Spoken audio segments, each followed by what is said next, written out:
This is section 311, Approximations and Differentials. Our first objective is to find a linear approximation for a given function and then use differentials to evaluate its accuracy. By the time we're done, I want you to know that there are two ways to compute the error in a linearization's approximation of a function value. You'll need to write what these two methods are and then explain the difference between the two. The question is, which of these two methods is easier? First, we have some vocabulary. The first word is linearization. So linearization is just another name for a tangent line, where the point of tangency is called the center and the order of terms is rearranged. So we spent a lot of time writing tangent lines, and they look like y equals the slope, which is this f prime of a, times x minus the x coordinate plus the y coordinate. So we needed a point and we needed a slope. Well, the linearization is going to be the exact same thing, except instead of a y, we'll call it an L of x for the linearization of x, and we'll rearrange the terms where we have the y coordinate come first. But really, it's the exact same thing. So if you can write the equation of the tangent line, you can write the equation of the linearization. For example, let's look at example 1, where we want to find the linearization for this function with the center at a equals -1. To write the equation of the linearization, we need the point, which is the x coordinate, and the y coordinate. And then we need the slope, which is simply the derivative evaluated at the point. So to find the y coordinate, I'll take a -1 and plug it in. That's a -1 minus a 2 is a -3 plus an 11 gives me a +8.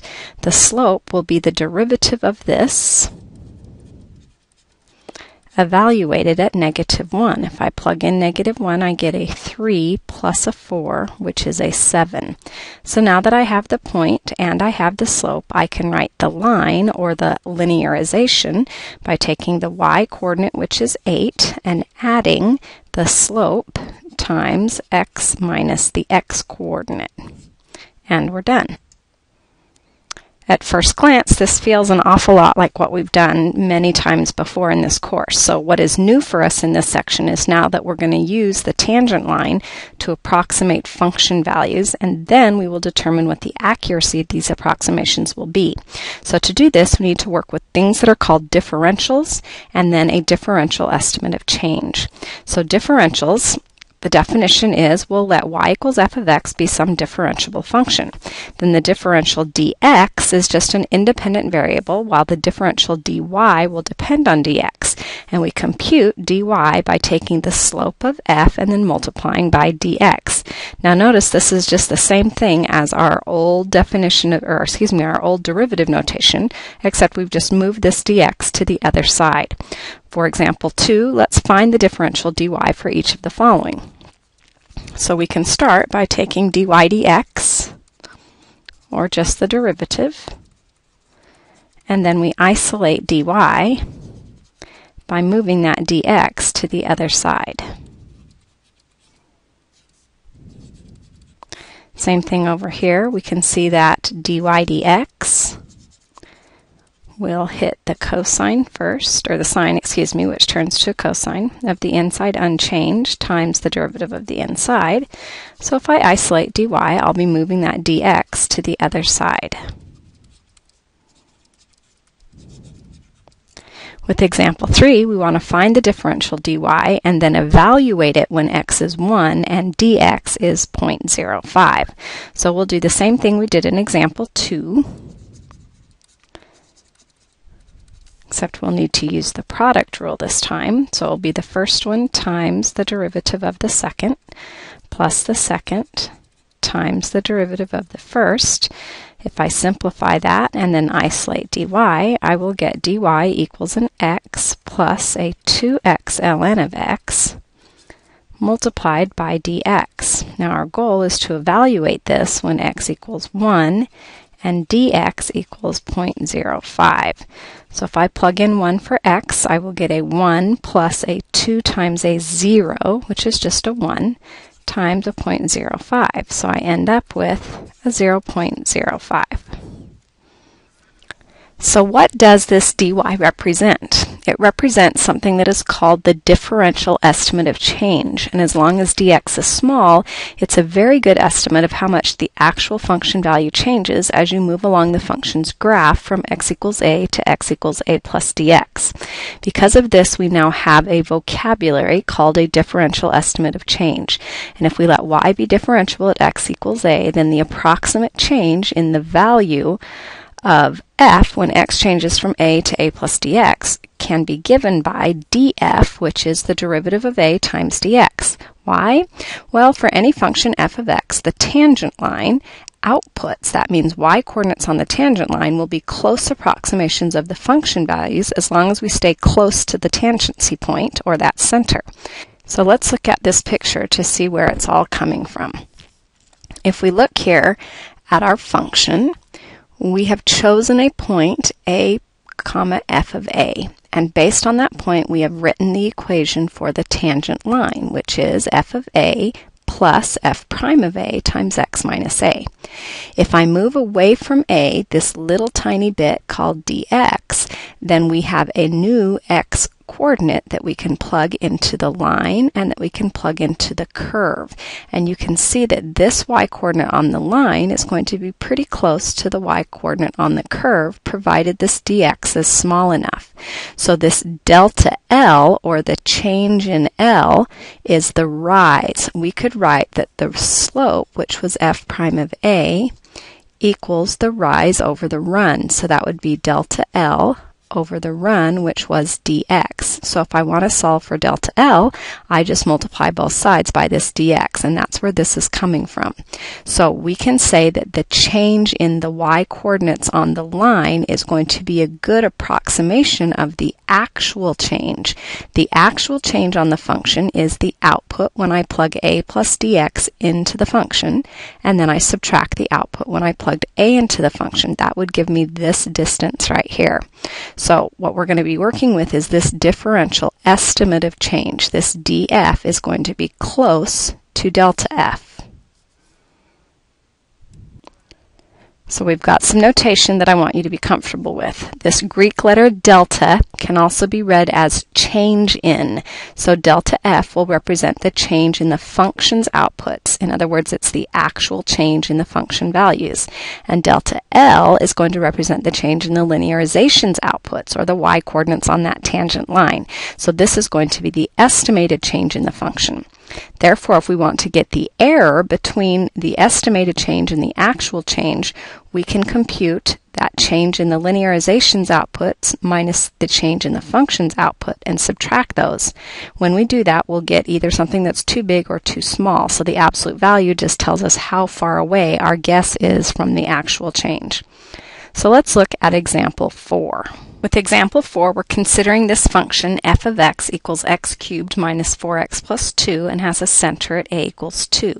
The first thing we want to do is find the linearization. So that's another name for a tangent line. So that means we need a point and we need a slope.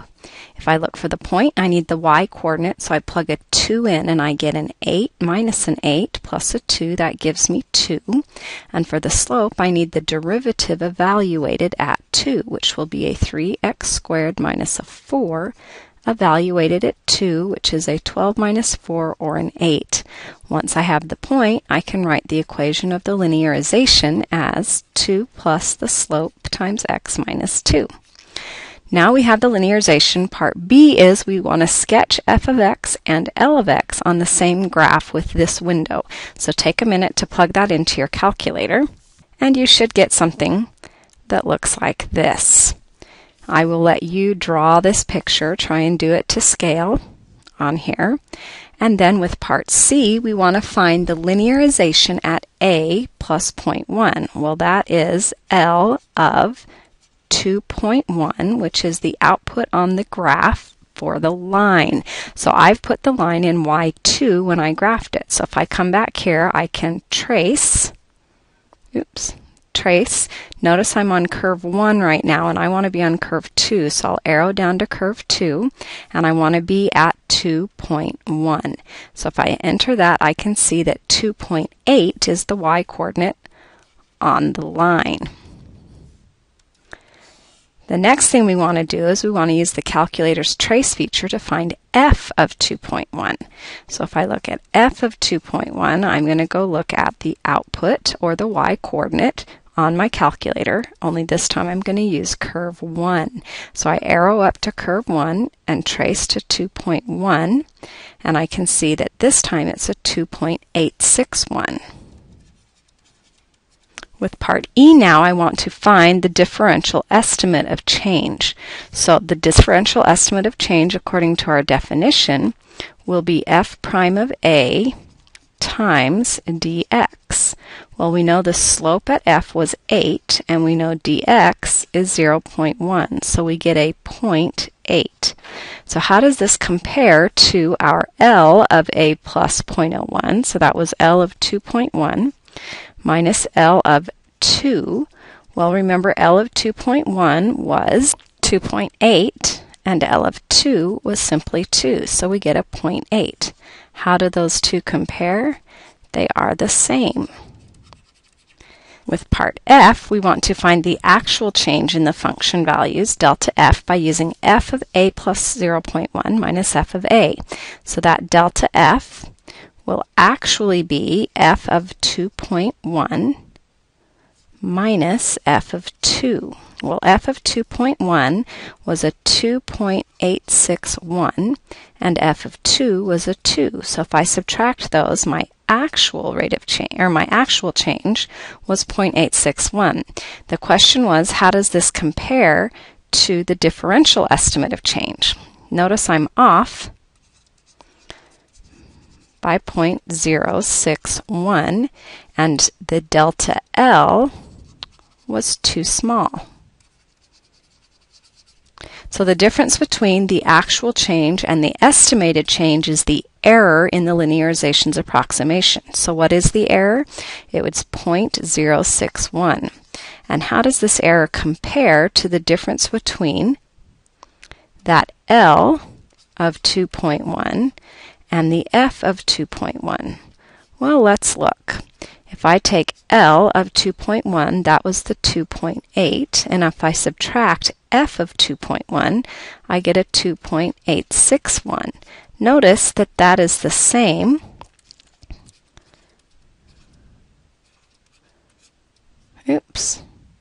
absolute value.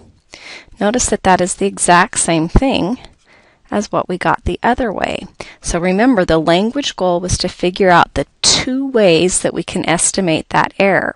Here we estimated by taking the output on the line minus the output on the function, and we got the same thing as when we computed the differential estimate of change and the actual rate, or the actual change in the functions, and then subtracted it. Either way, we're going to get the same answer. If we look now at example 5, we want to find a linearization for the function f of x equals sine of x, and we want to pick the linearization so that we can estimate f of 1.6. So in this case, we were not given the center A. So what do you think would be your best choice, and why? If you remember, when we find linearizations in tangent lines, it's much, much simpler if we can pick a tangent line that is easy to plug in, or a tangent point that's easy to plug in. So we want to have our A serve two purposes. We want it to be easy to plug into a function, and we want it to be as close as possible to the output that we're looking for. So we want to make sure that the A we choose is close to 1.6 and is easy to plug into a sign. The things that are easy to plug into signs are the things that are on unit circles. So those exact values like pi over 3, pi over 2, pi over 6, all of those. So it turns out that pi over 2 is a good option because pi over 2 is going to be about a 3.14 divided by 2, which is kind of close to that 1.6. So we're going to choose A to be pi over 2, and the reason we'll choose it is because sine of pi over 2 is easy to compute, and pi over 2 is close to 1.6. So using this A that we've chosen, we want to find the linearization. So that means I need the point and I need the slope.